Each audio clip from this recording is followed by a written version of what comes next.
नमस्कार। आज हम आपको बीकॉम सेकेंड ईयर में कास्ट अकाउंट के पार्ट 7 इसके अंतर्गत चैप्टर का क्या नाम है, एकल अथवा इकाई अथवा उत्पादन लागत लेखांकन। ये चैप्टर का नाम है, ठीक है। इसको इंग्लिश में क्या कहेंगे, सिंगल और यूनिट और आउटपुट कॉस्टिंग, ठीक है। आउटपुट कॉस्टिंग, इसका क्या आशय है वो हम यहाँ पे आपको बता रहे हैं। इकाई अथवा उत्पादन लागत लेखांकन एक ऐसी विधि है जिसके अंतर्गत एक रूप या एक समान निर्मित वस्तुओं की कुल उत्पादन लागत तथा प्रति इकाई उत्पादन लागत ज्ञात की जाती है। यानी कि इसके अंतर्गत कुल उत्पादन लागत या एक इकाई लागत हम जानकारी करते हैं। इस विधि में निर्मित वस्तुओं की लागत एक समान होती है। जो इस विधि में क्या है, एक वस्तुओं की जो लागत होती है वो एक समान होती है। इस विधि का प्रयोग सीमित दशाओं में किया जाता है। जो इस विधि का जो प्रयोग है वो सीमित दशाओं में किया जा सकता है। इस प्रणाली का प्रयोग उस उद्योगों में किया जाता है जहां एक ही प्रकार की वस्तु वर्ष भर निर्मित होती है।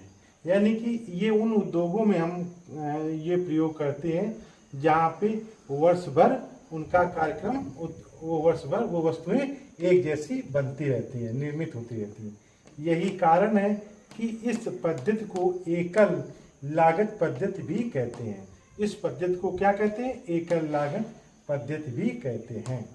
उपरोक्त वाले उद्योगों के अंतर्गत ईंट भट्टा, कागज निर्माण, चीनी मिल, कोयला खान, इस्पात निर्माण, सीमेंट उद्योग, आटा मिल आदि को शामिल किया जाता है। यानी कि ये ऐसे उद्योग हैं जो वर्ष भर एक जैसी वस्तुएं बनाते हैं और इनकी जो इनकी कास्ट आती है एक जैसी ही आती है। कैसे है, ईंट भट्टा हो गया, कागज निर्माण हो गया, क्योंकि ये जो होते हैं ये वर्ष भर वही कागज का निर्माण करते हैं। जैसे ईंट भट्टा है तो ये वर्ष भर अपना ईंट भट्टे का वो कार्यक्रम निर्माण करते हैं। चीनी मिल है, वर्ष के कुछ महीने जो है वर्ष में कुछ महीनों में चीनी निर्माण करते हैं। उनका क्या होता है, वही चीनी का निर्माण होता है और कोई दूसरा कार्यक्रम नहीं होता है। कोयला खदान, ऐसे ही कोयला खदान है, उसमें क्या होता है, कोयले को निकाला जाता है, तो ऐसे ही और उसके साथ कोई दूसरा कार्य नहीं होता। ऐसे ही इस्पात निर्माण, लोहे का जो भी बनाया जाता है तो उसमें क्या होता है, तो वही सिर्फ बनाया जाएगा। सीमेंट उद्योग हो गया, सीमेंट उद्योग में क्या होता है, वर्ष भर वही सीमेंट बनाया जाएगा, उसके साथ और कोई दूसरा कार्य नहीं किया जाएगा। ऐसे ही आटा मिल हो गया, तो ऐसे ही वर्ष में जो भी है आटा मिल में आटा ही बनाया जाता है, आदि को शामिल किया जाता है। इस विधि में व्यय के विभाजन की आवश्यकता नहीं पड़ती। इस व्यय में जो हम व्यय के विभाजन की आवश्यकता नहीं, क्योंकि हमें एक जैसी वस्तु बनानी है, इस वजह से जो हम कास्ट निकालेंगे उसी पे हम कास्ट निकालेंगे, क्योंकि समस्त व्यय एक प्रकार की वस्तुओं पर किया जाता है। यानी कि जो हम व्यय करेंगे समस्त व्यय एक प्रकार की वस्तुओं करेंगे। जैसे हमें ईंट भट्टा का अगर हम ईंट बना रहे हैं, या कागज का निर्माण कर रहे हैं, या चीनी मिल का कर रहे हैं, या कोयला खान का कर रहे हैं, या इस्पात निर्माण का कर रहे हैं, या सीमेंट उद्योग का कर रहे हैं, तो इस तरह का जो भी हम कार्य करते हैं तो हम एक ही तरह का करते हैं। तो इसमें हमें क्लासिफिकेशन यानी कि अलग अलग बांटने की आवश्यकता नहीं है। हमें समस्त व्यय एक ही प्रकार की वस्तुओं पर किया जाता है। तो सबसे पहले इसमें क्या होता है, प्रयुक्त सामग्री की लागत की गणना, यानी कि जो हम रॉ मटेरियल जो हम प्रयोग कर रहे हैं उसकी हम कास्ट की गणना कैसे करेंगे वो हम यहाँ पे आपको बताएंगे। तो इसमें क्या लिखा है, calculation of the cost of machine material consumed, ठीक है। अब इसमें क्या है, सबसे पहले मटेरियल कंज्यूम्ड। अब जो आइटम ऐड किए जाएंगे सबसे पहले हम ऊपर लिख देंगे, जो आइटम लेस किए जाएंगे उनको हम नीचे लिखेंगे। सबसे पहले जो आइटम ऐड किए जाएंगे वो कौन से होंगे, इस मटेरियल कंज्यूम में opening stock of raw material, जो हमारे पास ओपनिंग स्टॉक होगा रॉ मटेरियल हम सबसे पहले उसको यहाँ पे लिख देंगे। ठीक है, अब उसके बाद क्या है, परचेज ऑफ रॉ मटेरियल्स, जो हम व्यापार को चलाने के लिए या किसी वस्तु को बनाने के लिए अगर हम परचेज करेंगे कोई रॉ मटेरियल, तो हम यहाँ पे लिखेंगे परचेज ऑफ रॉ मटेरियल। जितनी मात्रा में परचेज करेंगे यहाँ पे लिख देंगे purchase of raw material, amount में जो भी अमाउंट होगा उसको हम यहाँ लिख देंगे। ठीक है, नेक्स्ट है कैरीज ऑन परचेज। ठीक है, जो कैरीज जो होगा उसको हम यहाँ पे लिख देंगे।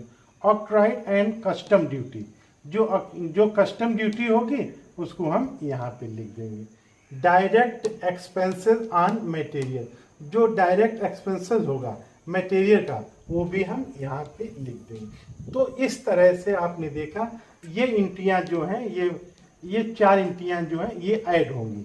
तो सबसे पहली परचेज आप रॉ मटेरियल ऐड करेंगे, उसके बाद अगर कैरीज ऑन परचेज होगा वो कर देंगे, ऑक्ट्राइड एंड कस्टम ड्यूटी होगा उसको भी ऐड कर देंगे, डायरेक्ट एक्सपेंसेस ऑन मटेरियल्स।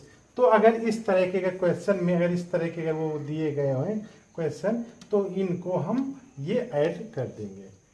ठीक है, अब लेस में कौन कौन से आइटम्स लेस करेंगे, closing stock of raw material, जो हमारा क्लोजिंग स्टॉक होगा रॉ मटेरियल का उसको हम लेस करेंगे। ठीक है, नेक्स्ट क्या है, कास्ट ऑफ मटेरियल सोल्ड, जो हमारा कास्ट यानी कि जो मटेरियल को हमने बेचा है उसको हम क्या करेंगे यहाँ पे लेस कर देंगे। नेक्स्ट है sale of wastage and scrap materials, जो सेल है स्क्रैप हो जाए, स्क्रैप मतलब जो हम किसी वस्तु को बनाते हैं और बनाने के बाद वो कबाड़ हो जाता है तो उसको हम बेच देते हैं, तो वो कहाँ पे होगा, sale of wastage and scrap materials, तो उसको हम लेस में दिखाएंगे। नेक्स्ट है डिफेक्टिव मटेरियल रिटर्न है, जो डिफेक्टिव हो जाता बनाने में, मान लीजिए कहीं हम किसी वस्तु को बना रहे हैं तो उसके डिजाइन में अंतर हो जाता है या किसी वस्तु के बनाने में उसमें कहीं कोई कमी आ जाती है, वो भी हम इस किस में दिखाएंगे, वो लेस में दिखाएंगे। डिफेक्टिव मटेरियल रिटर्न, तो हम इसको लेस में दिखाएंगे। नेक्स्ट है एबनॉर्मल वेस्टेज, जो बनाने में जो थोड़ा बहुत वस्तुएं जो बर्बाद होता है, जैसे मान लीजिए टेलर के पास हम कपड़े ले गए शर्ट सिलाने के लिए, तो पूरा का मान लीजिए 1.5 मीटर या 2 मीटर लगती है, क्या पूरा का पूरा वो शर्ट सिल देता है, नहीं, वो उसको जितनी ज़रूरत होती है वो उतना सिल देता है, बाकी क्या करता है वो काट पीट के अपना वो निकाल लेता है, बाकी वो क्या हो जाता है, बेकार हो जाता है। ऐसे ही जब हम कोई प्रोडक्ट बनाते हैं तो उसमें थोड़ा सा जो होता है एबनॉर्मल हो जाता है, यानी कि बनाने में वो क्षीण हो जाता है या क्षय हो जाता है, तो उसको क्या कहते हैं, एबनॉर्मल वेस्टेज कहते हैं। तो आप मटेरियल्स, तो वो भी क्या होगा, उसको भी हम लेस में दिखा देते हैं। ठीक है, नेक्स्ट पॉइंट क्या है, कास्ट ऑफ बाई प्रोडक्ट्स, जो कास्ट ऑफ बाई प्रोडक्ट भी होगा उसको हम क्या करेंगे, लेस दिखा देंगे। तो जो हमारा ये ऊपर का है जो opening stock of raw material जो संबंधित इतने चार पॉइंट हैं। अगर क्वेश्चन में इससे संबंधित अगर ये पॉइंट दिए गए होंगे तो क्या करेंगे, सबसे पहले इनको हम ये ऐड कर देंगे यानी कि जोड़ देंगे। अब लेस में अगर इससे संबंधित अगर क्वेश्चन में पॉइंट दिए गए होंगे तो हम क्या करेंगे, उससे हम लेस कर देंगे। तो लेस करने के बाद जो हमारा निकल के आएगा वो क्या निकल के आएगा, वैल्यू ऑफ मटेरियल कंज्यूम्ड, माने उतना वस्तु हमने उपयोग किया, यानी कि उतने हमने रॉ मटेरियल किसी वस्तु को बनाने में प्रयोग किया। तो जब हम सामग्री की लागत की गणना करेंगे, calculation of the cost of material consume, तो इस तरह से हम जो अगर क्वेश्चन में संबंधित आइटम्स दिए होंगे तो हम उनको ऐड कर लेंगे, और जो इस तरह के क्वेश्चन दिए होंगे उनको हम लेस करके तो वैल्यू ऑफ मटेरियल कॉस्ट हम निकाल सकते हैं।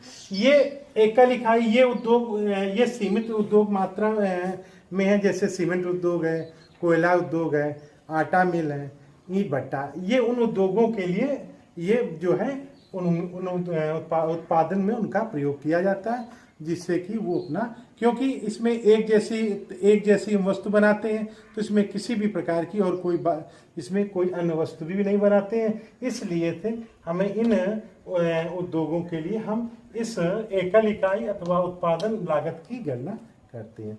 तो इस तरह आपने देखा कि सामग्री लागत की गणना कैसे की जाएगी। तो इस तरह हमने वैल्यू ऑफ मटेरियल कंज्यूम निकालना हमने आपको बता दिया है।